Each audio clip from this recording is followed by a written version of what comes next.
যে লাশের গাড়িটি দেখতে পাচ্ছেন আপনারা, এর ভিতরে আছে সাগরবালা। এই সাগরবালা ছিল ইতালি প্রবাসী। ইতালি বসে তাকে নির্মমভাবে হত্যা করা হয়েছে 2 মাস আগে।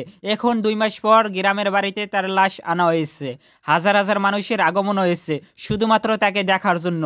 মা বাবার একমাত্র পুত্র সন্তান, এই পুত্র সন্তানের মৃত্যুর খবর ও লাশ দেখার পরে মা বাবার অবস্থা কেমন আপনারা সকলে তো জানেন। গ্রামে এমন কোনো মানুষ নেই যে এই লাশের কথা শুনে কিংবা এই মৃত্যুর খবর শুনে এমন কোনো মানুষ নেই যে কান্না করে নাই।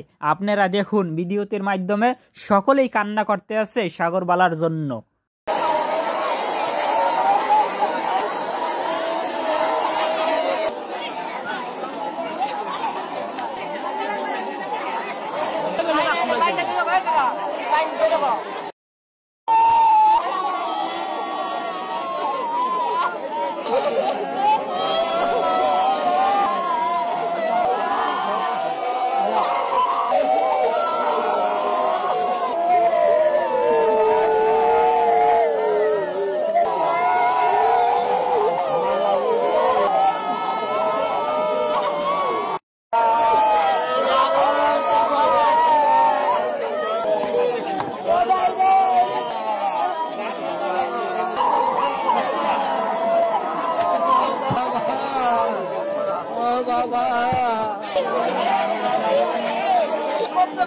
আপনি তো সবকিছু দেখলেন, দেখার পরে আপনার মনের ভিতরে কেমন অনুভূতি হয়? আমি তো এতে দেখার পরে কান্না করে দিছি যে এত নির্মমভাবে তাকে হত্যা করা হয়েছে যা বলার মতো নয়।